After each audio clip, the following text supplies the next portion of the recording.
Hello, everybody. Welcome to Exploring Ethics with Thibodeau and Kelly. I'm Kelly. That's Thibodeau. And we're continuing in the vein of understanding the relation uh, of facts and reasons and the possible relation of desires and reasons, right? Hmm.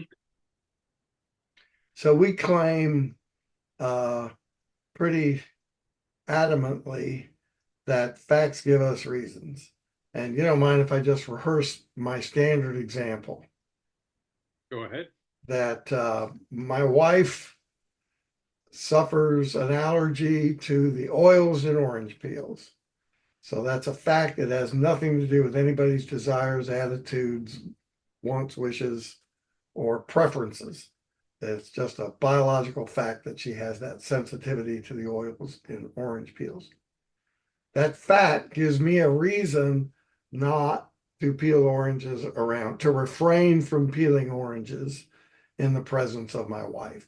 So I can peel oranges elsewhere, but I shouldn't peel oranges where my wife is because she will suffer the allergic reaction that's Can I, can started I there. interrupt you for a second? Please do. You said the fact gives me reason. Ah, yeah, buddy. Good call. Flag So, on the play. so does it give just you, or does it give other people reason? Of course, anybody. Now, the fact that she is allergic to these oils that spew out when you peel an orange uh, means that nobody should peel. That means that everybody should refrain from peeling the orange.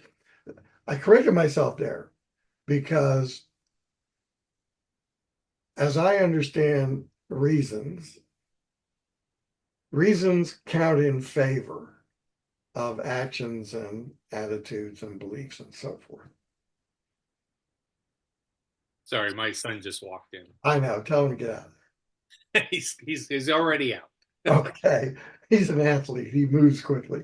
Yes.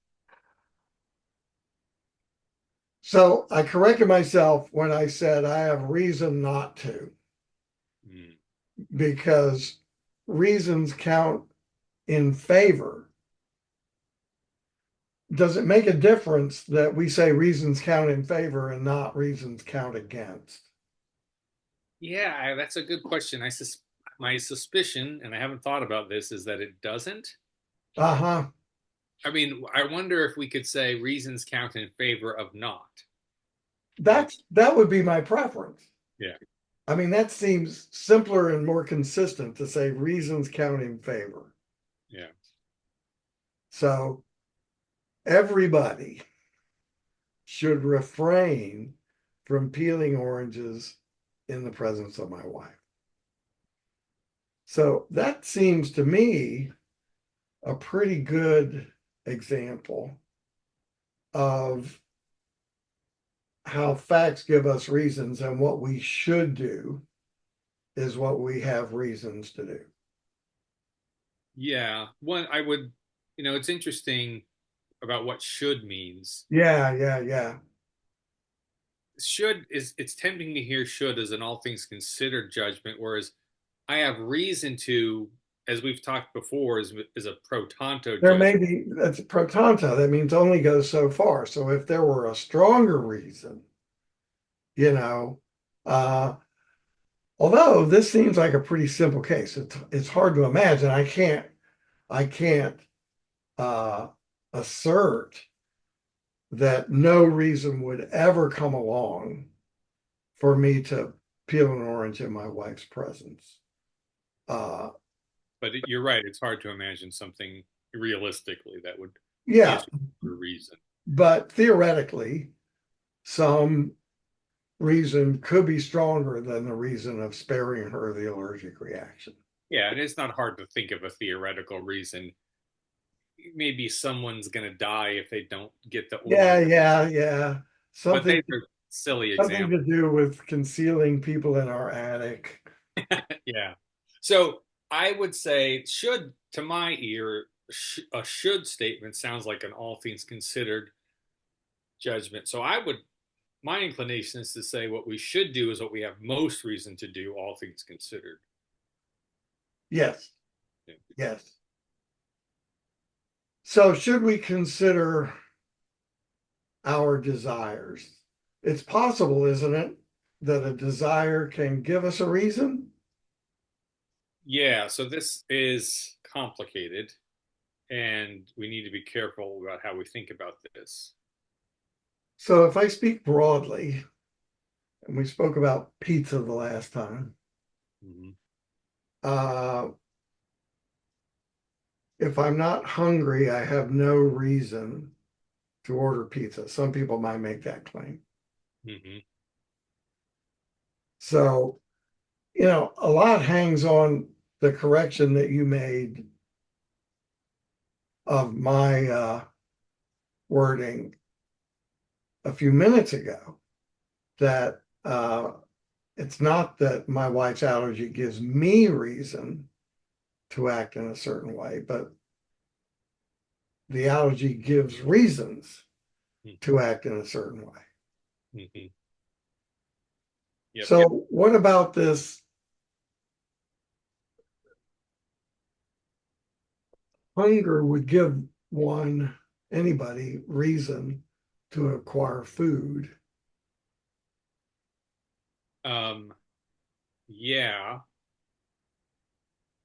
So, So, it doesn't follow, therefore, that if one person is not hungry, they have no reason to order food. yeah. So there's a that's a very is complicated. It seems simple, but it's complicated. Yeah, So let me just say something about why it seems strange to say that I have a reason and no one else does. yeah, Um, so reasons are universal, or it seems to be the case that reasons are universal. At the very least, that's an attractive view for various reasons, which I'll mention some now. Um, and so, but first, what does it mean for reasons to be universal? It means that any factor that counts in favor of my doing something or having some attitude towards something would count in favor of anybody else doing that same thing or having that same attitude.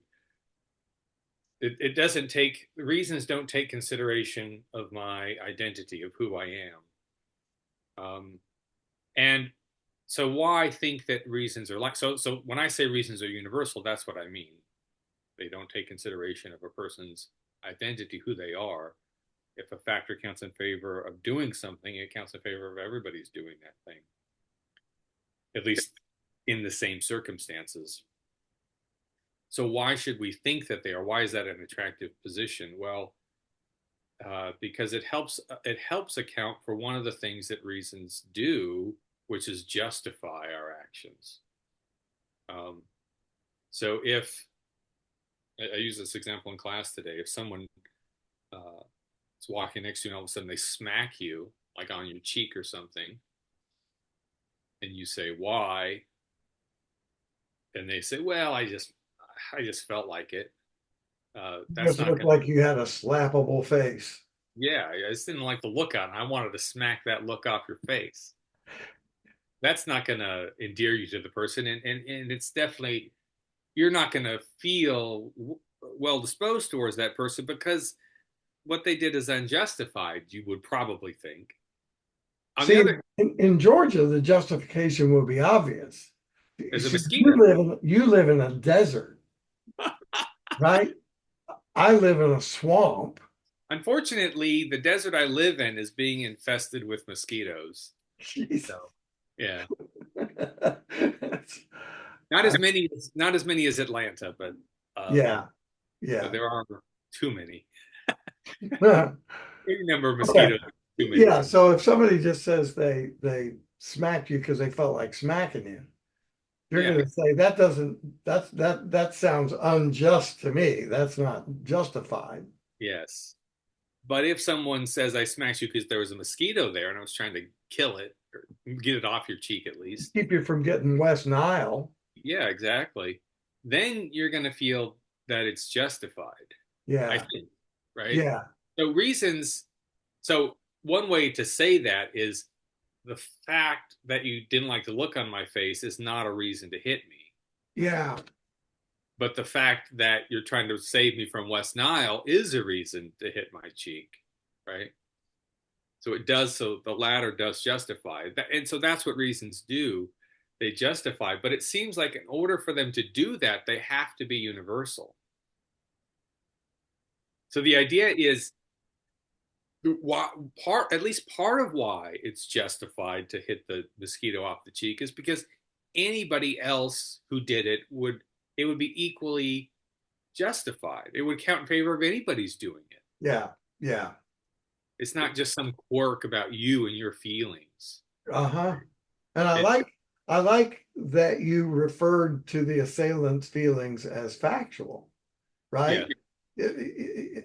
I believe you when you say you didn't like the look of my face and therefore you smacked it. It's so our feelings are factual. that's right. They are. The question, I mean, so but of course, not all facts give us well, let's put it this way, not just any fact is going to be a reason for me to do something like slap somebody. Not Yeah, just any fact is going to be a reason for me to get in the car and drive somewhere, right? Why it's did hard to see the relevance of certain facts for certain situations, yeah, why right? why did you Astronomical facts or right? So why did you get in the car to drive to Kroger? Well, because the Eiffel Tower is in Paris, right? That doesn't make any sense. It's a fact that the Eiffel Tower is in Paris, but that but doesn't give you a reason to drive to the grocery store. right, exactly. So May I interrupt you with a question about justification? yeah, Does it matter if the justification is before or after the fact? uh,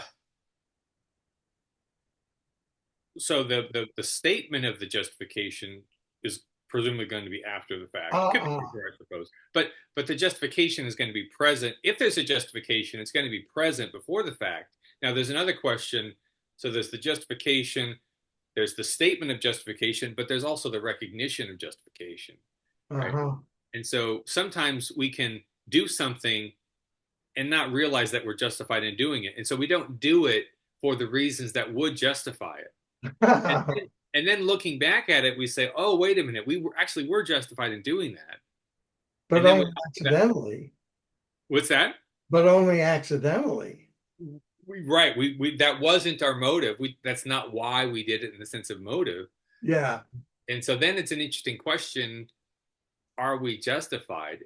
Right? There's a certain sense in which, yeah, if the justification was there, the act was justified. But there's another sense in which what we did was problematic because we didn't do it for that reason.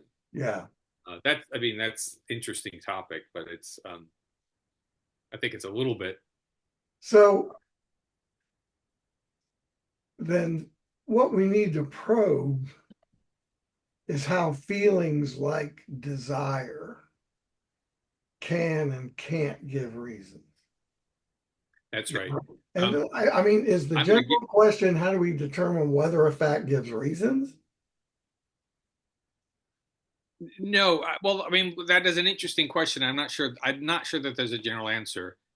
I don't know that I have a general answer, but the question is, if desires give us reasons, how is it that they do? Right. I'm going to give myself some more light in here. I didn't think about the Okay. fact that it's almost autumn. Okay. Let me congratulate you on your good connection tonight. Yes. Thank you.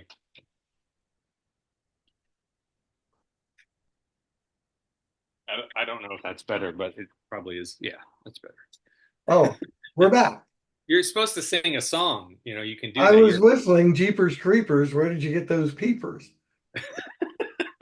Couldn't tell.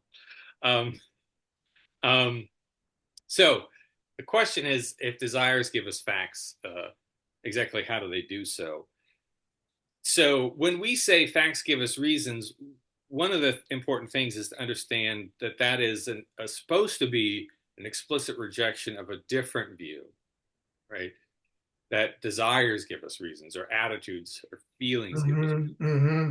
So it's so to understand how, on our view, a desire might give us a reason, we need to understand the view we're opposing, right? Um, and so in I think in a previous episode we talked about the desire-based reasons. I don't think we did. Oh, okay, So if we did, we need to review it thoroughly. right. I think that may have been an abortive attempt. Okay, yeah, that may be. Yeah. Okay. So the desire-based reasons thesis. There are different names for this kind of view, but I'll call it DBR for desire-based reasons. Does that sound okay? That sounds great. So you're informing us that this is a view that has been published, uh, Yeah. that's in circulation in the world. Yeah. So it's actually associated with David Hume. It's certainly inspired by things that Hume said. Um, 18th century philosopher, skeptic. so one of the things he said was, "It's not contrary to reason to prefer the scratching of my little finger to the destruction of the entire world." Um, uh, so obviously, you and I disagree with that. But Yeah, but boy, they had some wit in the 18th century, didn't they? yes, yeah, and Hume was a good writer and a A very smart. congenial guy. Yeah. He loved to raise a glass now and again. Yes. Um, yeah, he's definitely a guy you would enjoy having a beer with. Hmm. So there are other contemporary philosophers who have sort of been inspired by Hume, taken up his position and made it more clear what the position is, and therefore probably changed Hume's view. And there's a legitimate interpretive question about exactly what Hume's view was. Hmm. You don't need to get into that. That's a But so people historical. like, what's that? That's a historical question, really, Yeah, because the issue is the content that we're trying to get at. yeah, So, DBR, desire-based reasons that. yeah. And I would associate that if anybody's interested with a 20th century British moral philosopher named Bernard Williams, one of the most influential philosophers of the 20th century. Um, so, um, so yeah, so I'll just talk about DBR, and I'm not even. I think this is Williams' view, but it doesn't matter for our purposes whether it is. Um, so the view is that what I have reason to do depends on what depends on my desires. So to have a reason to do something, I must have some goal or some desire such that doing that thing tends to satisfy the goal or desire. So, for example, I have a do I have a reason to go to medical school? Whether I have a reason to go to medical school depends on whether I have some desire such that going to medical school will help satisfy that desire. So, presumably, if I desire to be a physician, then since going to medical school is a necessary step towards Condition becoming for, yeah. so then I would have a reason, right? But so I only have the reason though on DBR, I only have the reason to go to medical school, given that going to medical school satisfies the desire that I have. Okay, so that's DBR. We could talk about other examples. You brought up the pizza example. So I would have a reason to order a pizza, um, only if I have some desire such that satisfying that desire requires that I order pizza, or at least that my ordering pizza tends to satisfy the desire. So if I want to Reduces to the satisfaction of the desire. yes. So if I want to have pizza for dinner tonight, then I have a reason to order pizza because ordering pizza tends to the satisfaction of that desire. And the view is DBR says that's it. That's the only way to have reasons. Right? Okay, so our view says no, DBR is false. You have reasons not in virtue of your desires, but just in virtue of the facts. Right? Now, let's Could we call our view FBR? fact-based reasons. It's never been called that before, but we could call it that. Yeah, unfortunately, that looks like fibber, and Yeah. we're absolutely sincere. Yes. Yes. So I think that those two examples I gave, medical school and ordering a pizza, are actually, I think, conducive to the DBR view, and maybe easy. Like it seems natural when we think about those examples to think that DBR is true or that those examples support DBR. But there are other examples that are problematic. So here's an example. Um, I'm driving down a street and I see a car strike a bicyclist, and the bicyclist falls off.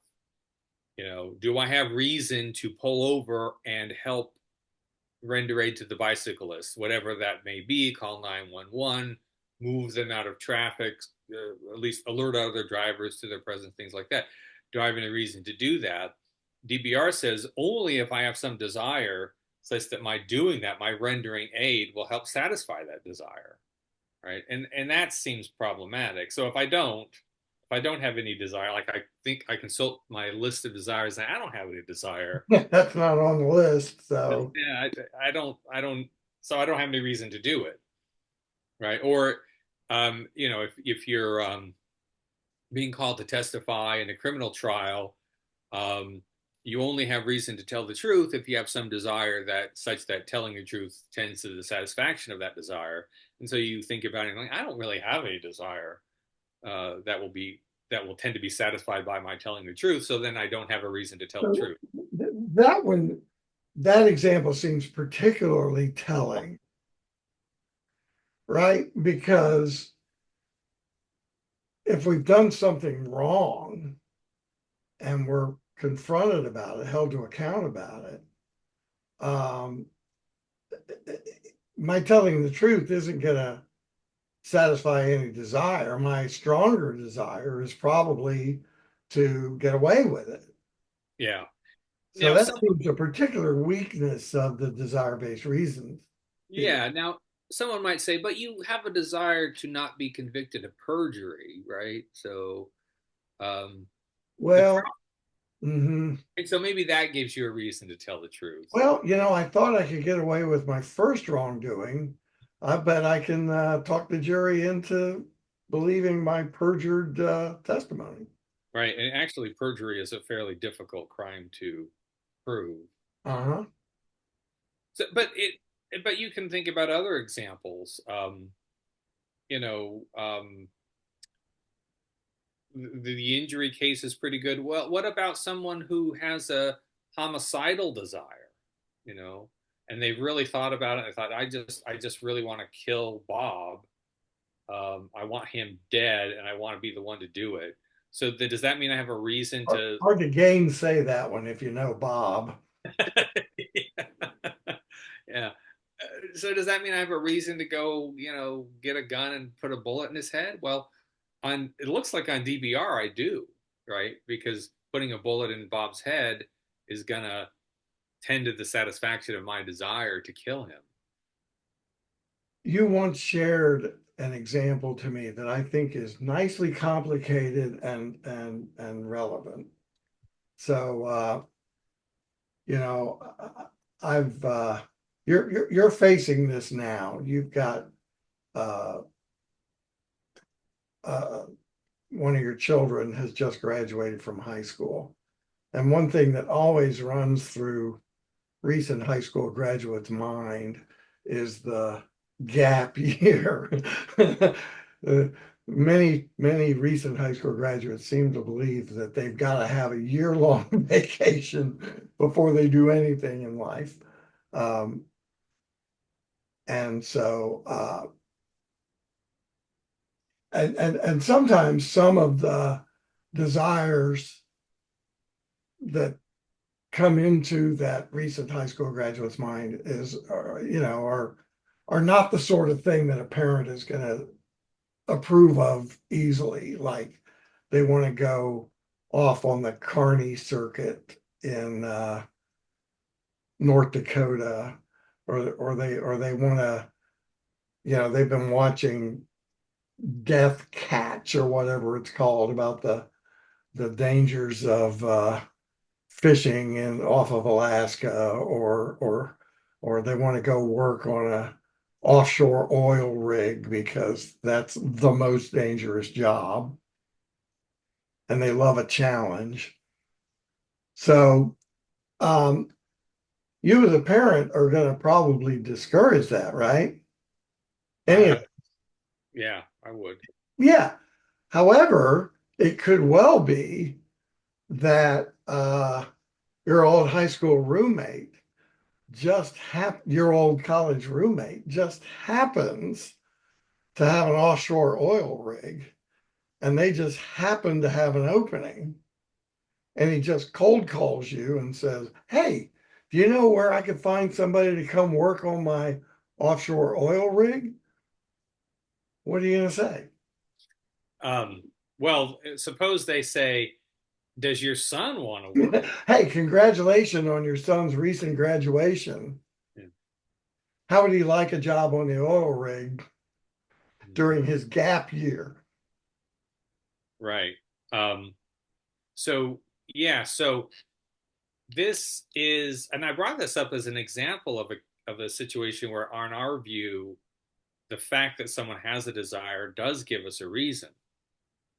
But it's a kind of it's a special case, and it works quite differently than according to DBR, because Yeah, DBR gives us, on DBR, our desires give us reasons to do the things that tend to their satisfaction, right? But actually, though, your child recently graduated from high school, desires to go do a dangerous job. But that really has no bearing on the query of your old college roommate. It seems to me your college roommate says, uh, congratulations on your child's recent graduation. Uh, do they want a job working on my oil rig? So you do know that they want such a job. So I guess their desire is somewhat relevant. Mhm. But do you have a reason to say yes? Could you say no comment or plead the fifth or something? So the question is, do I have a reason? Now, would I be Or justified? would anybody have a reason in that Yeah, situation? is there a reason, right? Right. And that's a different question than, would I be justified, or would it be justified to say no comment, or would it be justified to lie even, right? Hmm. Um, or what should I do? Should I say that my son wants to do that? And this goes back to what we were discussing earlier, that a reason is a claim about a reason is a pro tanto judgment. It just means that there's something that counts in favor of you doing it. Doesn't mean that that's what you should do once you factor in everything else, right? And so in this case, I think the fact that my son desires precisely that kind of job does give me a reason to say that he does, to tell the truth and tell my friend that he does. But but maybe when I factor in other considerations, I reach the judgment that I shouldn't do that, right? I shouldn't say that. So I have a reason to, but I shouldn't do it because there are factors which count against it. We have the silly idea in the United States that one reaches the age of consent at the age of 18, or is it 21, right? We have this inconsistent. We have the inconsistent view that a person becomes an adult on a certain birthday, and then we don't even agree on exactly which birthday. Uh, but isn't it a factor that so long as your child hasn't reached their majority yet, that in part of your responsibility as a parent is to make sure that they don't commit flagrantly unwise acts that may threaten their well-being? Right. So it seems to me that in this case, I would have several options, one of which is just to say yes, one of which is to say no, another of which is to say no comment, but another of which is to say yes, but, right? Yeah, yeah. Yes, but I would not endorse that. And as long as he's 17, I would permit it, right? Um, so, but the example shows that even on our view that's anti DBR, rejects DBR, it's still the case that facts about desires can give us reasons. In particular, the fact that someone has a desire gives us a reason to report that the person has the desire when we're asked about it, right?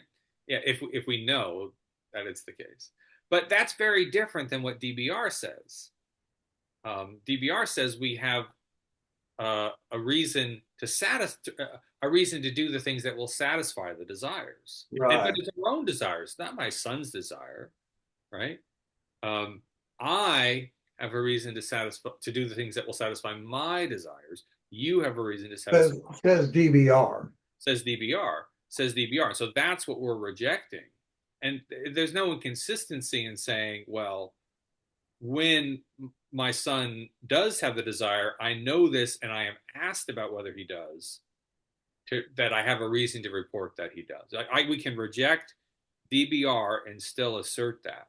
Mhm. Um, so I think once we understand what DBR says and what it claims about how reasons work, then we don't see the inconsistency. But consider this on DBR, do I have a reason? Does the fact that my son has a desire give me a reason to report that he has that desire when asked?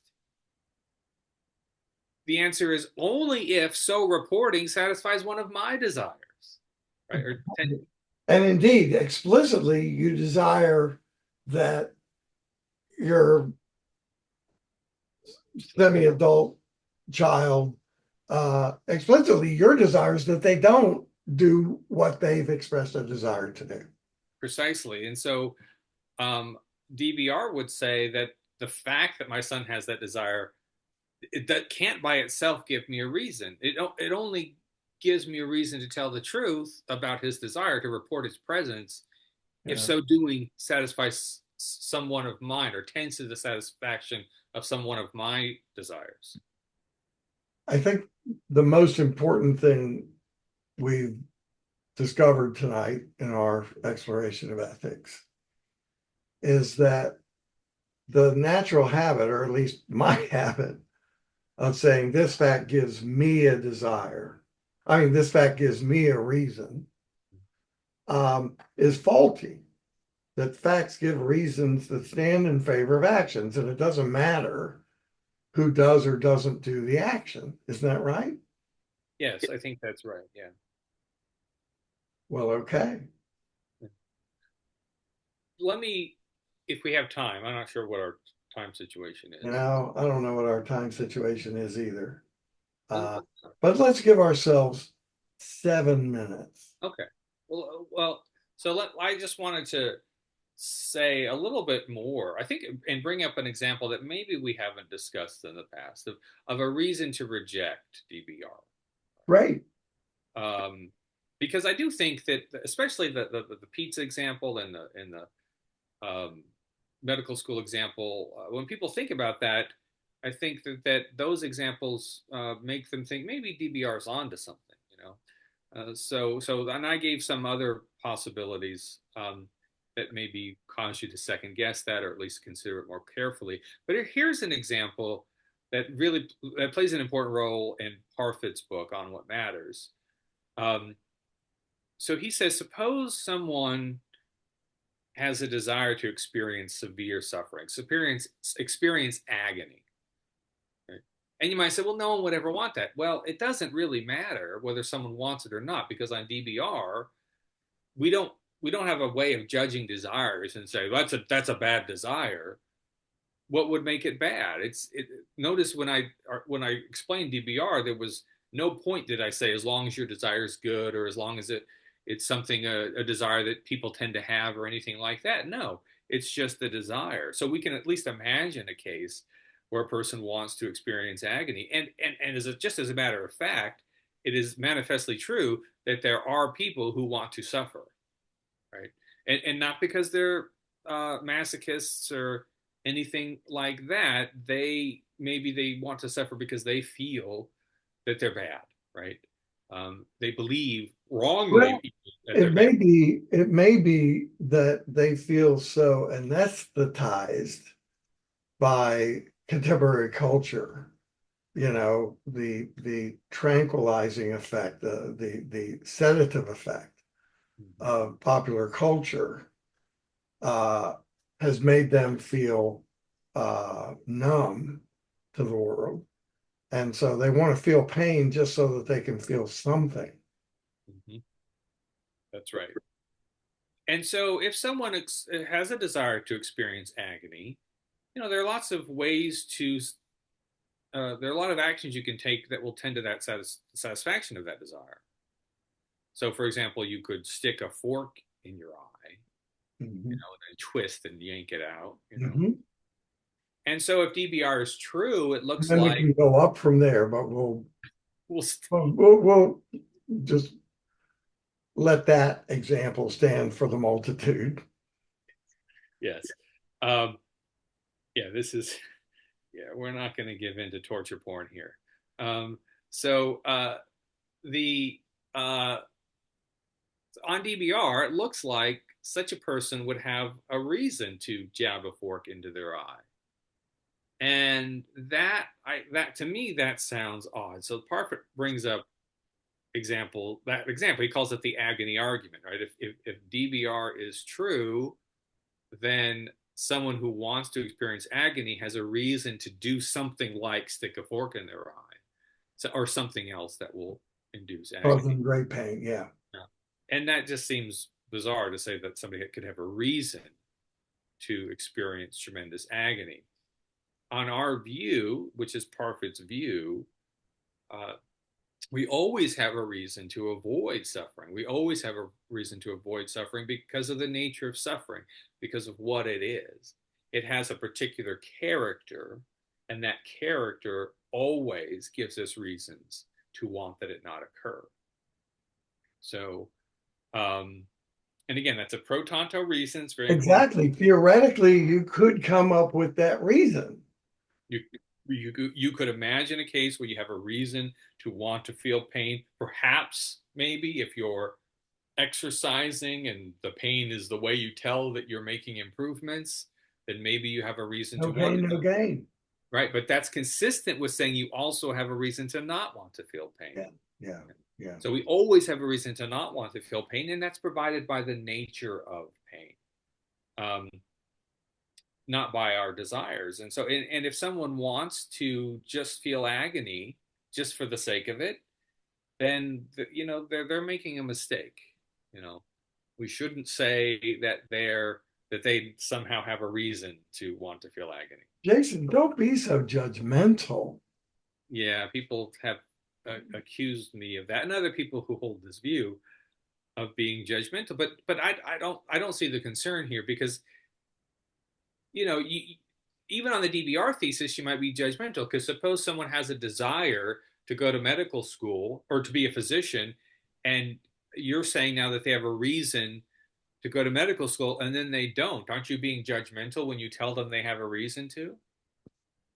You know, so I don't. The judgmental concern seems it's not it's nothing because it applies to anyone who thinks that there are reasons and who right any position that says Yeah. there are reasons is going to Yeah. be criticizable in that way. The other objection that I would expect is the blanket dismissal of universals. Uh, Uh, um, You don't know the universe, do you? I don't know the universe. Yeah, I'm not so sure that I don't, but I mean, I don't know everything about it. yeah, I, yeah. yeah, that's true. But when you say that reasons are universal, you mean they apply to anybody. Yeah, that's right. Yeah, but Yeah. and why is that a problem? I don't know, but especially historicists and materialists and historical materialists want to deny that there are any universals because they want you always to historicize. Or if you claim something about universals, that's not material.